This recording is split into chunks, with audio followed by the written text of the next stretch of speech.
Okay, Hello, teenage so here America. is weeks 4 exercise instructional video.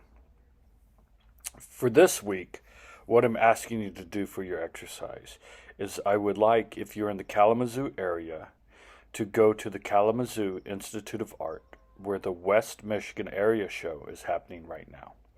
And I want you to walk around the show and look at the art and observe. And I want you to choose one piece out of that show that really speaks to you. If you are not in the Kalamazoo area, you can find another institute that you can do this at. If you're in Chicago, of course, you can go to the Chicago Art Institute. If you're in Grand Rapids, you can go to the Grand Rapids Art Museum. If you're in Detroit, you can go to the Detroit Art Museum, etc. Just find a place that allows you to walk around and observe art. And if you have no place close to you, you can email me and I will send you a few links that will take you to uh, museum websites where you will be able to see a large amount of art. What I want you to do is once you find that one piece that really speaks to you, the thing that just kind of pulls you across the exhibit and makes you pay attention to it, I want you to stop, stand in front of that piece for 10 minutes, and put some of those observational skills that we practiced into use. Look at the piece slowly, but also pay attention to the environment around you. When we often go into art museums or theaters to watch a show, we don't necessarily consider where the experience begins and where the experience ends.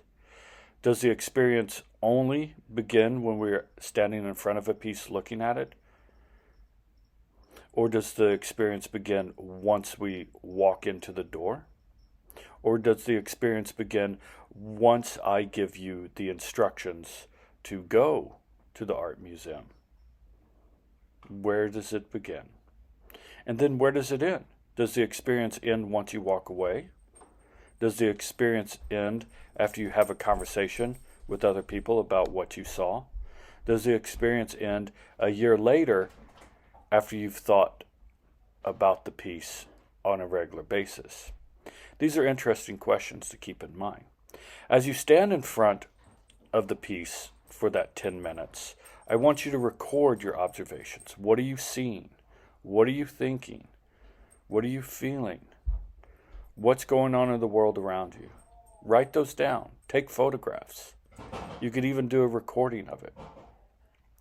Then, after you have completed the in person part, I want you to write a 350 word reflection that includes a photograph of the piece that you are uh, observing and upload it to Dropbox to the week 4 assignment folder.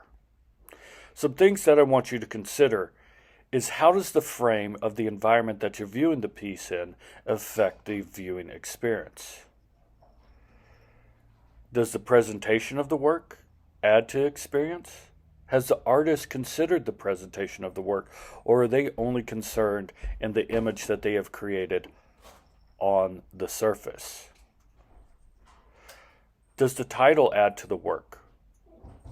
Are titles important?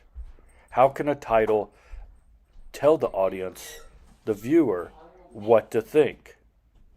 How is the piece constructed? And what draws you to the work? There are a lot of things to consider when looking at art. And the reason that I'm exposing you to art and having you do the projects and watch the videos for this week is to start to understand how art can be a great resource to promote our own creativity, our own thoughts. It can act as a springboard to get our own thinking moving in certain directions or in directions that we normally wouldn't go. So, as you move forward, as you go to the art museum. Start to consider art as thinking, not just art as a luxury or a beautiful thing, but how is it helping us to think and see the world in new light?